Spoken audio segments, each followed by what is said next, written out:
The Mahabharata of KRISHNA-DWAIPAYANA VYASA. Translator's Preface. The object of a translator should ever be to hold the mirror to his author.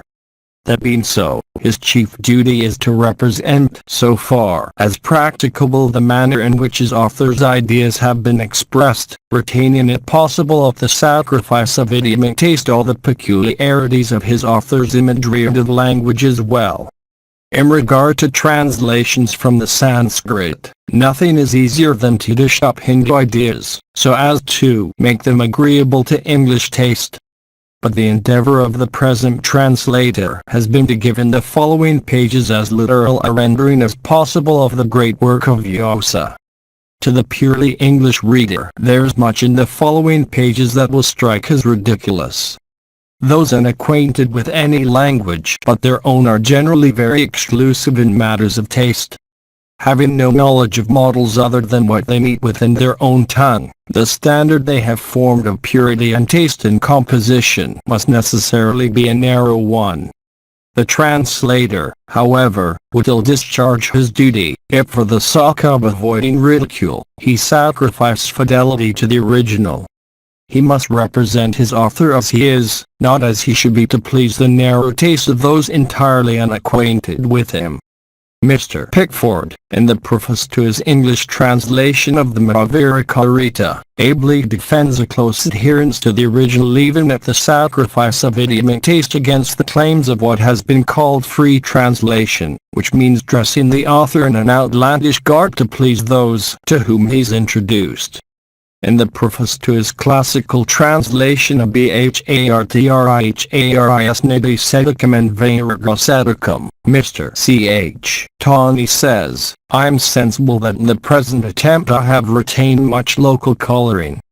For instance, the ideas of worshipping the feet of a god of great men, though it frequently occurs in Indian literature, will undoubtedly move the laughter of Englishmen unacquainted with Sanskrit, especially if they happen to belong to that class of readers who revel their attention on the accidental and remain blind to the essential. But a certain measure of fidelity to the original even at the risk of making oneself ridiculous, is better than the studied dishonesty which characterizes so many translations of Oriental poets. We fully subscribe to the above, although, it must be observed, the censure conveyed to the class of translators last indicated is rather undeserved, there being nothing like a studied dishonesty in their efforts which proceed only from a mistaken view of their duties, and thus such betray only an error of the head but not of the heart." Paragraph continues. More than 12 years ago, when Babu Pratapchandra Roy, with Babu Durgakaran Banerjee, went to my retreat at Sipur, for engaging me to translate the Mahabharata into English, I was amazed with the grandeur of the scheme. My first question to him was, whence was the money to come, supposing my competence for the task? Pratap then unfolded to me the details of his plan, the hopes he could legitimately cherish of assistance from different quarters. He was full of enthusiasm. He showed me Dr. S.'s letter, which, he said, had suggested to him the undertaking. I had known Babu Durgakaran for many years, and I had the highest opinion of his scholarship and practical good sense. When he warmly took Pratap aside for convincing me of the practicability of the scheme, I listened to him patiently. The two were for completing all arrangements with me the very day. To this I did not agree. I took a week's time to consider. I consulted some of my literary friends, foremost among whom was the late lamented Dr. C. Mukherjee. The latter, I found, had been waited upon by Pratap. Dr. Mukherjee spoke to me of Pratap as a man of indomitable energy and perseverance. The result of my conference with Dr. Mukherjee was that I wrote to Pratap asking him to see me again. In this second interview estimates were drawn up, and everything was arranged as far as my portion of the work was concerned. My friend left with me a specimen of translation which he had received from Professor Max Muller. This I began to study, carefully comparing it sentence by sentence with the original. About its literal character there could be no doubt, but it had no flow and, therefore, could not be perused with pleasure by the general reader. The translation had been executed 30 years ago by a young German friend of the great pundit. I had to touch up every sentence. This I did without at all impairing faithfulness to the original. My first copy was set up in type and a dozen sheets were struck off. These were submitted to the judgment of a number of eminent writers, European and native. All of them, I was glad to see, approved of the specimen, and then the task of translating the Mahabharata into English seriously began. Before, however, the first fasciculus could be issued, the question as to whether the authorship of the translation should be publicly owned, arose. Praltapachanda Roy was against anonymity. I was for it. The reasons I adduced were chiefly founded upon the impossibility of one person translating the whole of the gigantic work. Notwithstanding my resolve to discharge to the fullest extent the duty that I took up, I might not live to carry it out. It would take many years before the end could be reached. Other circumstances than death might arise in consequence of which my connection with the work might cease.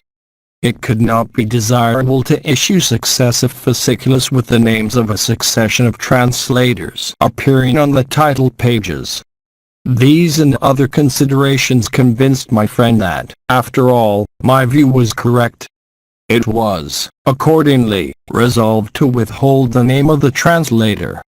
As a compromise, however, between the two views, it was resolved to issue the first fasciculus with two prefaces, one over the signature of the publisher and the other headed, Translator's Preface. This, it was supposed, would effectually guard against misconceptions of every kind. No careful reader would then confound the publisher with the author. Although this plan was adopted, yet before a fourth of the task had been accomplished, an influential Indian journal came down upon poor Praltapachanda Roy and accused him openly of being a party to a great literary imposture, namely, of posing before the world as the translator of VYASA's work when, in fact, he was only the publisher. The charge came upon my friend as a surprise, especially as he had never made a secret of the authorship in his correspondence with Oriental scholars in every part of the world. He promptly wrote to the journal in question, explaining the reasons there were for anonymity, and pointing to the two prefaces with which the first fasciculus had been given to the world. The editor readily admitted his mistake and made a satisfactory apology. Now that the translation has been completed, there can no longer be any reason for withholding the name of the translator. The entire translation is practically the work of one hand. In portions have the Adi and the Sekaparvas. I was assisted by Babu Karan Mukherjee. About 4 forms of the Sekaparva were done by Professor Krishna-DWAIPAYANA Bhattacharya, and about half a fasciculus during my illness was done by another hand. I should however state that before passing to the printer the copy received from these gentlemen I carefully compared every sentence with the original, making such alterations as were needed for securing a uniformity of style with the rest of the work. I should here observe that in rendering the Mahabharata into English I have derived very little aid from the 3 Bengali versions that are supposed to have been executed with care. Every one of these is full of inaccuracies and blunders of every description. The Sandhi in particular, which is by far the most difficult of the 18 parvas, has been made a mess of by the pundits that attacked it. Hundreds of ridiculous blunders can be pointed out in both the Rajadharma and the Mokshadharma sections. Some of these I have pointed out in footnotes. I cannot lay claim to infallibility. There are verses in the Mahabharata that are exceedingly difficult to construe. I have derived much aid from the great commentator Nilakanta. I know that Nilakanta's authority is not incapable of being challenged. But when it is remembered that the interpretations given by Nilakanta came down to him from preceptors of olden days, one should think twice before rejecting Nilakanta as a guide. About the readings I have adopted, I should say that as regards the first half of the work, I have generally adhered to the Bengal texts. As regards the latter half, to the printed Bombay edition. Sometimes individual sections, as occurring in the Bengal editions, differ widely, in respect of the order of the verses, from the corresponding ones in the Bombay edition. In such cases I have adhered to the Bengal texts, convinced that the sequence of ideas has been better preserved in the Bengal editions than the Bombay one. I should express my particular obligations to Pandit Ramnath Trikarata, the author of Vasudeva Vijayam and other poems, Pandit Shyamakaran Kavirita, the learned editor of Kavyaprakasha with the commentary of Professor Mahesh Chandra Narada, and Babu Agranath Banerjee, the manager of the Bharata Karyalaya. All these scholars were my referees on all points of difficulty. Pandit Ramnath's solid scholarship is known to them that have come in contact with him. I never referred to him a difficulty that he could not clear up. Unfortunately, he was not always at hand to consult. Pandit Shyamakaran Kavirita, during my residence at Sipur, assisted me in going over the Mokshadharma sections of the Santiparva. Ostentatious in the extreme, Kavirita is truly the type of a learned Brahmin of ancient India. Babu Agranath Banerjee also has from time to time rendered me valuable assistance in clearing my difficulties. Gigantic as the work is, it would have been exceedingly difficult for me to go on with it if I had not been encouraged by Sir Stuart Bailey, Sir Auckland Colvin, Sir Alfred Croft, and among Oriental scholars, by the late lamented Dr. Reinhold Rust, immense. A. Barth of Paris. All these eminent men know from the beginning that the translation was proceeding from my pen. Notwithstanding the enthusiasm with which my poor friend, Pratapachandra Roy, always endeavored to fill me, I am sure my energies would have flagged and patience exhausted but for the encouraging words which I always received from these patrons and friends of the enterprise. Lastly, I should name my literary chief and friend, Dr. C. Mukherjee.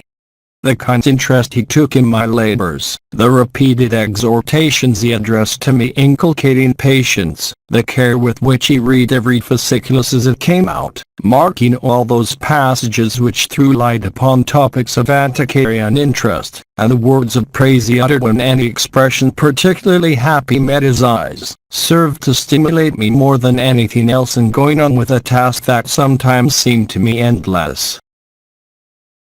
Kisari Mohan Ganguli, Calcutta.